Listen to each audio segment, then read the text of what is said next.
სახელითა მამისათა და დისათა და წმინდისა სულისათა დღეს ჩვენ დღესასწაულობ და ვიხსენებთ წმინდა ოჯახს, რომელშიც გაიზარდა, აღიზარდა და მოღვაწეობდა 5 ძმა კარბელაშვილების, რომელთაც ფასდაუდებელი ღვაწლი გასცეს ქართული ეკლესიის საგალობლების ჩაწერის საქმეში, დაფიქსირების საქმეში და დღეს თუ ჩვენ გვაქვს ქართული საგალობელი და ასევე ქართული სიმღერა საერო, ეს არის ამ უსაყვარლესი და უთბილესი და უღვაწლესი ოჯახის დამსახურება და რასაკვირველია ფილიმონ ქორიძე, რომელიც მათთან ერთად იღწვოდა, რომელმაც მიატოვა მილანში ლასკალის სცენა, იყო სოლისტი მოგეხსენება თქვენ და აი ამ საქმის გასაკეთებლად, აღსასრულებლად იგი ჩამოვიდა საქართველოში და დიდი სხვაობა, უფრო დიდი სხვაობა იყო მაშინ მილანსა და საქართველოს შორის, ვიდრე დღეს არის. და მის ერთგულ მეუღლესთან ერთად, რომელმაც დატოვეს თბილი ცხოვრება, თბილი და ესეთი სამუსიკო კარიერა, საოპერო კარიერა, ძალიან რთულია მის გაკეთება, იცით თქვენ, და ჩამოვიდა საქართველოში და დაიწყეს დაფიქსირება, ჩაწერა ქართული საგალობლებისა და სიმღერების აი ამ ძმებ კარბელაშვილებთან ერთად. ვინაიდან ქართული გალობა და სიმღერა იყო ზეპირმეტყველებით გადაცემული და მას სჭირდებოდა ჩაწერა, ვინაიდან ისედაც საჭირო იყო ფიქსაცია მისი და მეორე მხრივ იმიტომაც, რომ იცით, რომ რუსეთის სამეფის რუსეთის განკარგულებით ავტოკეფალია ჩამოერთვა საქართველოს და იკრძალა ქართული გალობა დაძრებში, ასე რომ ის განადგურების საშიშროების ქვეშ იყო და მართლაც რომ არ მოეხდინათ ამ ხალხს ესეთი დიდი საქმე, უკვე მოდიოდნენ, ჩვენ როგორც ნახეთ ისტორიაში, მოვიდნენ კომუნისტები და მათ კიდევ უფრო მეტი ზიანი მიაყენეს ქართულ ეკლესიას, ვიდრე მეფის რუსეთმა. ასე რომ ამ ძმებმა, რომლებმაც ესე იგი ეს წამოიწყეს და მათ შესაბამისი განათლება კი ჰქონდათ, კერძოდ ვასილ კარბელაშვილი კონსერვატორიაში სწავლობდა რუსეთში, მაგრამ მაინც იმ დონის ესე იგი ცოდნა არ ჰქონდათ და ამაში სწორედ ფილიმონ ქორიძეს თხოვეს დახმარება, ვინაიდან ის უკვე ესეთი ძლიერი იყო და დიდი პროფესიონალი ამ საქმისა. და აი მოახდინეს მთელი საქართველოს კუთხე-კუნჭულის მოვლა პატარა ფისჰარმონით, რომელიც ურემზე იყო შემოდებული და ესე ფეხდახფეხ მოიარეს და ყველა ის სკოლა, რომელიც საქართველოში არსებობდა, ეს შემოქმედის, მარტვილის, აღმოსავლეთის თუ ალავერდის თუ თვითონ კარბელაშვილების კილოც არსებობს ცალკე, ყველა კილო ჩაწერეს და დააფიქსირეს და დღეს გვაქვს ეს უნიკალური შედევრები, სხვათა შორის რომლითაც საქართველო იწონებს აქვს მთელ მსოფლიოში, იმიტომ რომ დანარჩენი ყველაფერი რაც გვაქვს მიახლოებული ან მსგავსი, ან უკეთესი, ან უარესი, იგივე არქიტექტურა იქნება ეს, იგივე იკონოგრაფია თუ სხვა ხელოვნების ნიმუშები, რაც ქართულს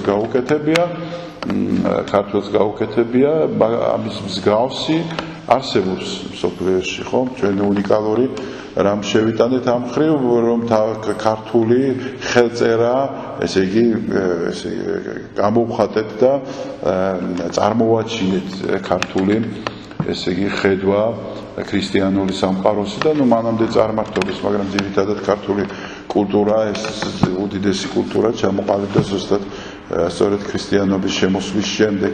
ეს დავაფიქსირეთ, ეს გავაკეთეთ, მაგრამ ყველაზე მთავარი ამ კულტურაში არის სწორედ უნიკალური, რაც მსოფლიოში არ არსებობს ესეთი ტიპის ფოლკლორი, რომელიც ჩვენ გაგვაჩნია, სწორედ მათი დამსახურებაა, რომ ჩვენ ესე იგი დღემდე მოგვიტანეს, გვაქვს და ამით თავს ვიწონებთ.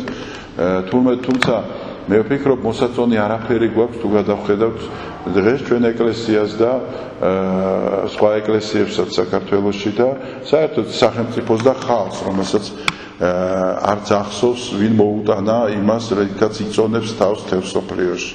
ვინ ესე იგი იწვალა ამისთვის, ვინ იღვაწა და ვინ შესწირა თავისი სიცოცხლე, თავისი 1800 ფილიმონ კორიძე ძალიან დიდ სიღარიბეში გარდაიცვალა, ბოლოში ფორტეპიანოს ამწყობად მუშაობდა და აი ესე პურის ფული არ ჰქონდა და ისე გარდაიცვალა. შემდეგ იყო ესეთი ექვთიმე კერესელიძე ღირსი იღუმენი, რომელიც დაკრძალულია ზედასნის მონასტერში, რომელმაც არანაკლები საქმე გააკეთა და თავის სიცოცხლის რისკად გადამალა ეს ხელნაწერები, ჯერ გადაწერა თვითონ, შემდეგ გადამალა, რომ კომუნისტურ რეჟიმს არ გაენადგურებიათ. ისინი ეძებდნენ, რომ ქართული კვალი მოსწყობილიყო, იმიტომ რომ მაშინ როგორც ახლა ინტერნაციონალური იდეები, პროგრესულობა იყო წინ წამოწეული და ყველაფერი ის, რაც ტრადიციას, ისტორიას, კულტურას ეხებოდა, უნდა გაენადგურებია და უნდა აღეზარდათ ახალი ადამიანი, ახალი ესე იგი ურელიგიო, უეროვნებო, უისტორიო და ყველაფრისგან დააწერეტილი და დაცლილი. დღეს მსგავსი ხანა გვაქვს, ხო, ახალი წარმართული ხანა მოვიდა, რომელიც ცდილობს, რომ ისევ ესეთი რაღაც ფსევდო ფასეულობები მოახვილოს საქართველოს თავს. ჩვენ ეკლესიაში უნდა გვახსოვდეს, რომ მსახურებდა სწორედ ერთ-ერთი ძმათაგანი ხარისხით, სამღვდელო ხარისხით ყველაზე დიდი, ვინაიდან ის ბოდბელი ეპისკოპოსი გახდა 1926 წელს და 36 წელს გარდაიცვალა, სადაც 10 წელი ის იყო ბოდბის ეპისკოპოსი, თუმცა მანამდე 88 წლიდან 1888 წლიდან 1903 წლამდე თუ არ ვცდები, ის იყო ჩვენი ტაძრის წინამძღვარი და მოღვაწეობდა ვასილ კარბელაშვილი. შემდეგ უკვე სტეფანი აღმსარებლად წოდებული და ავტოკეფალიის მოძრაობაში მონაწილეობისთვის ის გადაასახლეს საქართველოდან. მერე დაბრუნდა და მოკლედ დიდი ღვაწლი გასცია. მნიშვნელოვანია მისი წერილი, რომელიც მათ მიწერა სტალინს, ვინაიდან ის იყო სტალინის მასწავლებელი სემინარიაში, თბილისის სემინარიაში და ძალიან თავის სიცოცხლის რისკად გააკეთა ეს. ვიცით რომ 23 წელს არის დათარიღებული ეს წერილი და 23 წელს მაშინ როცა ის ანადგურებს, სტალინი ანადგურებს და საერთოდ ეს ბოლშევიკური რეჟიმი ეკლესია მონასტრებს შეპასუხებაც კი იწვევდა მათში გაღიზიანებას და სიკვდილით დასჯას და მიწერა წერილი, სადაც ის ძალიან მკაცრად თხოვს თავის მოწაფეს, რომ დაანებოს თავი ისტორიის გადაწერას და დაანებოს თავი ტაძრების განადგურებას. სწორედ რაღაც 22 წლიდან რაღაც 26 წლამდე საქართველოში 1500 ეკლესია დაანგრიეს კომუნისტებმა. წარმოიდგინეთ რა დღეში იყო ხალხი, როგორ ართმევდნენ მათ სიწმინდეს და სწორედ ერთ-ერთი ესე იგი მისი პასაჟი ესეთი იყო წმინდა სტეფანე აღმსარებლის, რომ კი უნგრევ ამ სიწმინდეს, მაგრამ რასაც დევ ხალხს მის ნაცვლად. შეიძლება რამე სიწმინდეზე ნაცვალი მისცე, რომლითაც თქვა გადაულახავ იმ შეუცვლი მღერებულებებს, რაც ადამიანს გააჩნია, ხო, წარმოუდგენელია და შეუძლებელია, რომ ესე იგი რელიგიურ გზნობაზე უფრო მაღალი რამე მოგცეს ადამიანმა, კაცობრიობამ, სახელმწიფომ, ვინც გინდა იმან, თუნდაც ყველა დიდმა გენიოსმა, ისეთი როგორც თქვათ ლეონარდო და ვინჩი იყო, ან სხვათა.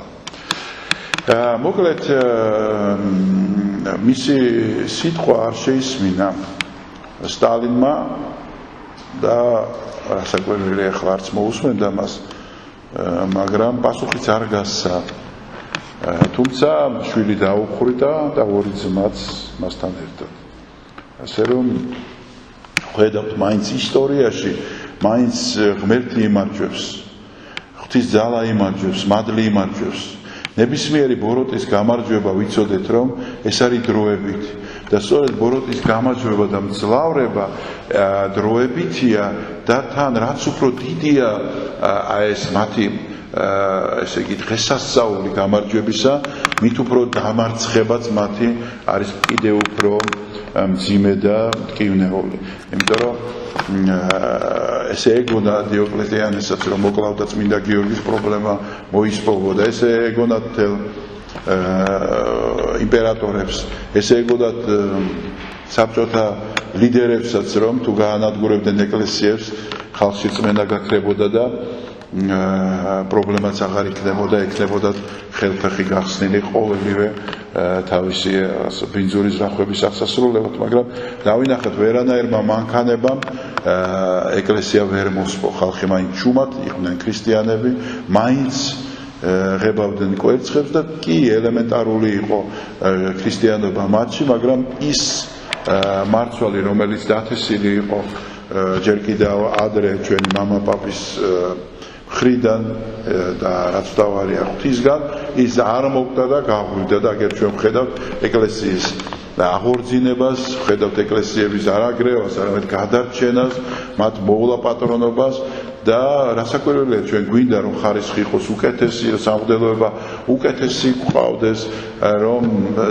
კიდევ უფრო გამშვენებული იყოს ჩვენი ტაძრები და სულიერება ამაღლებული, კიდევ უფრო ინტელექტი სამღვდელოების და ხალხის გაზრდილი იყოს, მაგრამ ჯერ ეს გვაქვს, ეს მოცემულობა გვაქვს, არ შეიძლება ფეხებს რომ მოამტვრევ ადამიანს და წელში გადატეხავ 2 წელიწადში ოლიმპიური ჩემპიონობა მოთხოვა. ასე რომ ჩვენმა ეკლესიამ გაიარა 200 წლიანი მონობის და ტყვეობის ხანა, შემდეგ ეს დევნა 70 წლიანი და ესე იგი დღეს ვითომდა ეკლესიის კეთილის ყოფები წყალებში ითხოვენ საუკეთესო სამღვდელოებას და საკვირველად ერია ის ბერია და არაფრიდან განსხვავდებით ერთმანეთისგან. ასე რომ მთავარი არის შევინარჩუნოთ ჩვენი რწმენა, ჩვენ გავაღვივოთ ჩვენს ხალხში ღირებულებები, ჭეშმარიტება და ეგ არ უნდა იყოს 24 საათი, რომელი მინისტრი მოხსნეს, რომელი დანიშნეს, რომელი აქცია გამართა ერთმა პოლიტიკურმა პარტიამ, რომ სათავეში მოვიდეს და იბატონოს, არამედ უნდა იყოს ჭეშმარიტი ფასეულობები წამოწეული, დღეს ვისი ხსენება, დღეს ვის მოუტანია ქართული კულტურისთვის, რა არის, ვინ გააკეთა ის, ვინც ეს თავის კისერზე გადაიარა და ესე იწვალა და ოფლით შრომით და სიკვდილის ფასადაც მოიტანეს ის რა ჩვენ დღეს გაგვაჩნია. საქართველოში არც კი ფიქრობენ, არც ერთი ტელევიზია არ ფიქრობს, რომ გადაცემამ სიუჟეტი მაინც მიუძღვნას ამ ადამიანებს, ფილმი მაინც გადაიღოს ნორმალური და გაუშვოს, ან სასკოლო პროგრამაში მას შეიტანონ მათი ღვაწლი, ან ბავშვმა მაინც იცოდეს, ან ახალგაზრდამ იცოდეს, ვინმე მაინც იცოდეს. არა, იმიტომ რომ დღესაც ესეთი მცდელობაა, რომ რაღაც ახალი ადამიანი წარმოიშვეს, რომელმაც არის ის თავისი წარსული. სხვათა შორის იმ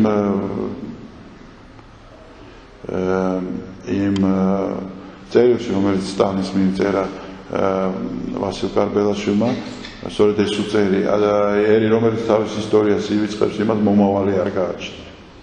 ღმერთმა დააგლოცოთ.